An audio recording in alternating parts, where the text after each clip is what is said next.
मैं पूछता जाऊंगा, मुझे कोई डर नहीं लगता इन लोगों से। और अगर ये सोचें कि मुझे डिस्क्वालीफाई करके, धमका के, जेल में डाल के मुझे बंद कर सकते, नहीं, मेरी वो हिस्ट्री नहीं है। मैं हिंदुस्तान के लोकतंत्र के लिए लड़ रहा हूं और मैं हिंदुस्तान के लोकतंत्र के लिए लड़ता रहूंगा, किसी चीज से नहीं डरता हूं, यह सच्चाई है।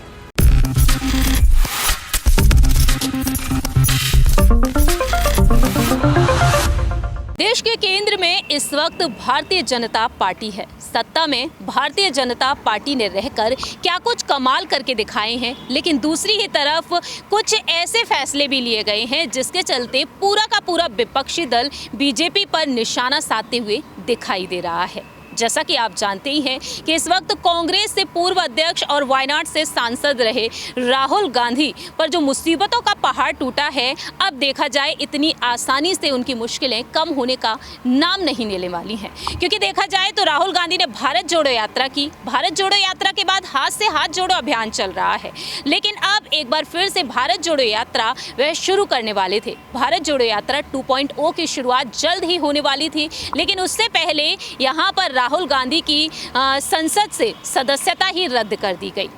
वायनाड से वह सांसद रहे और अब देखा जाए तो राहुल गांधी लोकसभा में एंट्री तक नहीं कर सकते हैं, क्योंकि यहाँ पर मोदी सरनेम मानहानि केस के चलते सूरत की सेशन कोर्ट ने अहम फैसला सुनाया कि राहुल गांधी इस मामले में दोषी हैं, क्योंकि यहाँ पर साल 2019 में जो उन्होंने रैली में एक भाषण दिया था, उसके चलते यहाँ पर वह मुसीबत में फंसते हुए नजर आए। बीजेपी के ही एक विधायक ने शिकायत दर्ज कराई थी और अब देखा जाए तो राहुल गांधी के खिलाफ फैसला तो सुनाया गया, लेकिन जमानत भी दी गई, लेकिन 30 दिनों तक रोक लगाई गई है। फिलहाल यहाँ पर यह कहा जा रहा है कि 2 साल तक की उन्हें सजा सुना दी गई है, लेकिन 8 सालों तक वह चुनाव नहीं लड़ पाएंगे।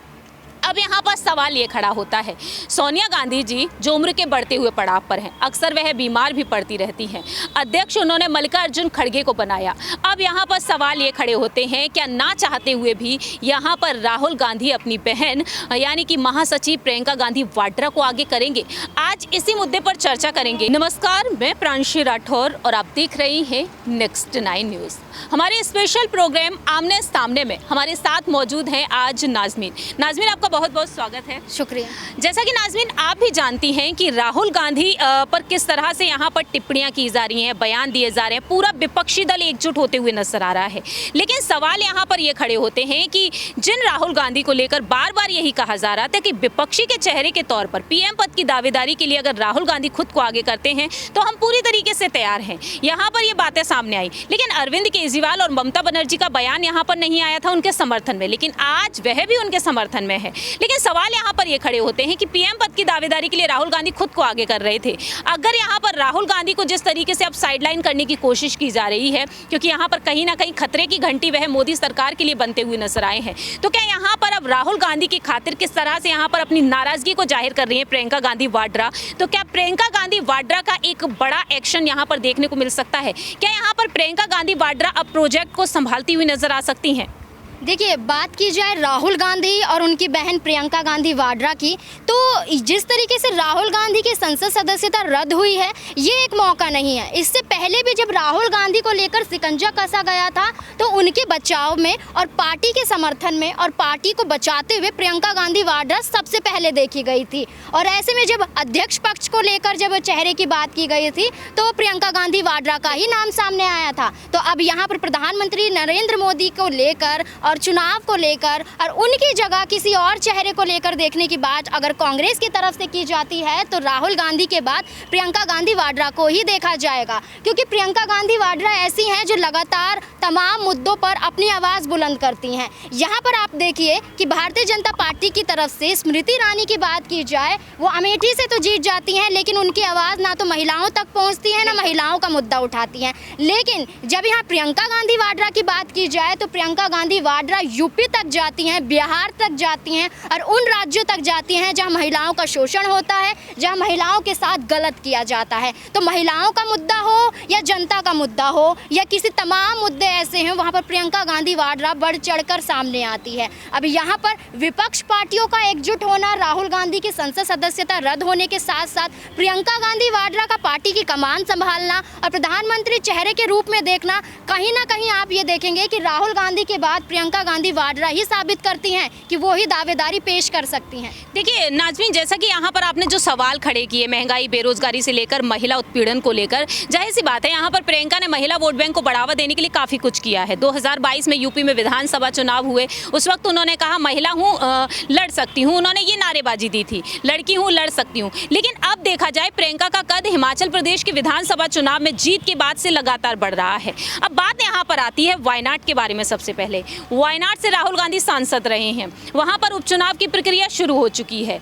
अब यहाँ पर उम्मीदवारी के तौर पर वायनाड में आखिरकार आपको कैंडिडेट के तौर पर कांग्रेस की तरफ से कौन नजर आता है, सबसे पहला अहम सवाल।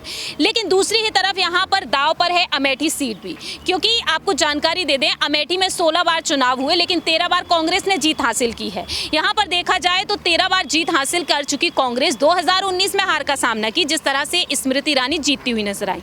तो दावे ये किए गए कहीं ना कहीं राहुल गांधी इस बार अमेठी से जरूर उतरेंगे।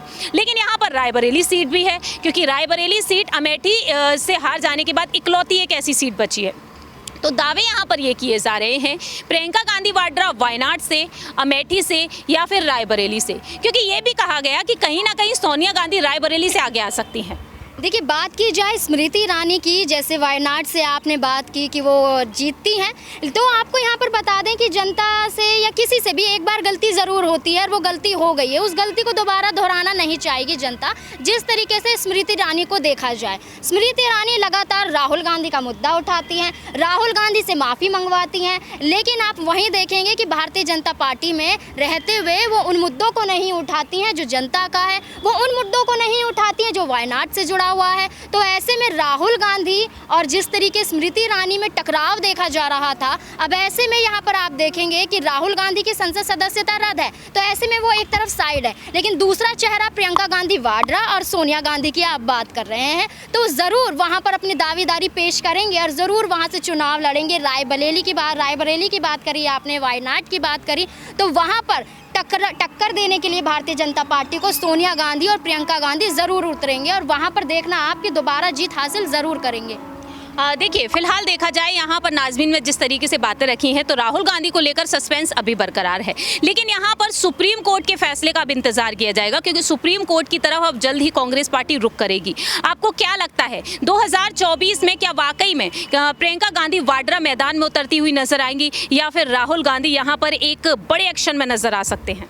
देखिए, बात की जाए प्रियंका गांधी वाड्रा की, तो वो हमेशा पार्टी के लिए ऊपर ही रहेंगी और हमेशा पार्टी के लिए कार्य करती रहेंगी। उन्होंने हमेशा से ये बात कही है कि उनका भाई, उनकी माँ बहुत ज़रूरी हैं और पार्टी भी उनके लिए उतनी ही ज़रूरी है। तो ऐसे में प्रियंका गांधी वाड्रा अपने भाई को लगातार आगे करती रही हैं। राहुल गांधी एक तो चेहरा है और एक प्रधानमंत्री के तौर पर भी देखे जाते हैं। भारत जोड़ो यात्रा जिस तरीके से राहुल गांधी ने शुरुआत की थी, उसमें प्रियंका गांधी का बखूबी साथ देखा गया था। कदम से कदम प्रियंका गांधी मिला के चलती हुई देखी जा रही थी। अब ऐसे में 2024 के चुनाव में प्रियंका गांधी वाड्रा हो या राहुल गांधी हो, कांग्रेस की तरफ से इन दोनों में से कोई भी उतरेगा, भारतीय जनता पार्टी को कड़ाके की टक्कर देगा। अब ऐसे में प्रियंका गांधी की ही बात कर ली जाए तो प्रियंका गांधी वाड्रा एक ऐसी छवि है जो लगातार जनता के समक्ष पेश होती हैं। तो अब ऐसे में पेश होना, जनता के मुद्दों को उठाना और आने वाले चुनाव में अपनी भागीदारी पेश करना, यही साबित करता है कि प्रियंका गांधी वाड्रा भी दांव आजमाती हुई दिखा सकती हैं। बहुत बहुत शुक्रिया नाज़मीन इन तमाम सवालों का जवाब देने के लिए। अब देखना होगा वक्त के साथ साथ क्या प्रियंका गांधी वाड्रा को मल्लिकार्जुन खड़गे आगे करना चाहेंगे। ये बेहद बड़ा और अहम सवाल बनता है, क्योंकि देखा जाए तो मई के महीने में कर्नाटक में विधानसभा चुनाव होने वाले हैं और इन विधानसभा चुनाव के लिए आखिरकार प्रियंका गांधी वाड्रा क्या कुछ अहम फैसले लेंगी। खैर, फिलहाल देखा जाए सुप्रीम कोर्ट पर सभी की नजरें टिकी हुई हैं। जब कांग्रेस पार्टी सुप्रीम कोर्ट की तरफ रुख करने जाएगी, ये देखना काफ़ी ज़्यादा दिलचस्प होगा। फिलहाल फिलहाल तो कांग्रेस की तरफ से राष्ट्रपति द्रौपदी मुर्मू जी से समय मांगा गया है कि जल्द से जल्द उनसे मुलाकात हो, बैठक हो और इस मामले में वह हस्तक्षेप करें। लेकिन यहाँ पर आपकी क्या कुछ राय प्रतिक्रिया है? प्रियंका गांधी वाड्रा को अमेठी, रायबरेली, वायनाड या फिर कर्नाटक से चुनाव लड़ने चाहिए या फिर साल 2024 में वह पीएम पद की दावेदारी के लिए आगे करनी चाहिए? क्या वाकई में वह अपनी पार्टी को मजबूत बना पाएंगी? ये देखना काफी ज्यादा दिलचस्प होगा। इस खास रिपोर्ट में इतना ही। तब तक के लिए आप देखते रहिए नेक्स्ट 9 न्यूज। मैं पूछता जाऊंगा, मुझे कोई डर नहीं लगता इन लोगों से। और अगर ये सोचें कि मुझे डिस्क्वालीफाई करके, धमका के, जेल में डाल के मुझे बंद कर सकते, नहीं, मेरी वो हिस्ट्री नहीं है। मैं हिंदुस्तान के लोकतंत्र के लिए लड़ रहा हूं और मैं हिंदुस्तान के लोकतंत्र के लिए लड़ता रहूंगा। किसी चीज से नहीं डरता हूं, यह सच्चाई है। और फिर उसके बाद आपने सबने देखा क्या हुआ। सवाल पूछना मैं बंद नहीं करूंगा। नरेंद्र मोदी जी का अदानी के साथ क्या रिश्ता है और 20,000 करोड़ रुपए किसके हैं, मैं पूछता जाऊंगा। मुझे कोई डर नहीं लगता इन लोगों से। और अगर ये सोचें कि मुझे डिस्क्वालीफाई करके, धमका के, जेल में डाल के मुझे बंद कर सकते, नहीं, मेरी वो हिस्ट्री नहीं है। मैं हिंदुस्तान के लोकतंत्र के लिए लड़ रहा हूं और मैं हिंदुस्तान के लोकतंत्र के लिए लड़ता रहूंगा। भाजपा के स्पोक्स पर्सन हो, चाहे मंत्री हो, चाहे उनके सांसद हो, चाहे प्रधानमंत्री खुद, सुबह से शाम तक वो मेरे परिवार के बारे में, राहुल जी के बारे में, मेरे पिताजी के बारे में, मेरी माता जी के बारे में, इंदिरा जी के बारे में और पंडित जी नेहरू जी के बारे में कुछ न कुछ आलोचना करते रहते हैं, कुछ न कुछ अपशब्द। ये सिलसिला पुराना है, सब पूरा देश जानता है, पूरा देश देखता है, ठीक है। उनके खिलाफ किसी जज ने किसी 2 साल का सेंटेंस नहीं दिया, उनको डिस्क्वालीफाई नहीं किया। और मेरे भाई ने क्या किया? अडानी का मुद्दा उठाया। मेरे भाई ने अडानी का मुद्दा उठाया, सवाल पूछे संसद में, इसीलिए ये सब हुआ। जो केस, जिस केस का स्टे कंप्लेनेंट ने खुद मांगा था, 1 साल से स्टे था, अडानी पे जो भाषण दिया मेरे भाई ने, उसके बाद अचानक उस केस को जिंदा क्यों किया? अगला कदम क्या होगा? ये सरकार अडानी पे जवाब देना नहीं चाहती, डरती है इन सवालों से, इसीलिए ये पूरी प्लानिंग के तहत किया गया है ताकि राहुल जी संसद। अगला कदम क्या होगा मैम आपका? देखिए, मैंने कहा अगला कदम क्या होगा? मैंने कहा है कांग्रेस लड़ेगी, राहुल जी लड़ेंगे, हम सब लड़ेंगे। ये हमारे रगों में जो खून दौड़ता है ना, ये शहीदों का खून है। सुन लीजिए, जिस खून को आप बार बार परिवारवादी कहते हैं, बार बार आप आलोचना करते हैं, बार बार आप शब्द इस्तेमाल करते हैं, ये खून रहा है इस देश के लिए, ये पीछे हटेगा नहीं। लड़ते नहीं है, लड़ते रहेंगे और आप खड़े रहेंगे। कुछ भी करना चाहे करें, कोई बात नहीं। Thank you.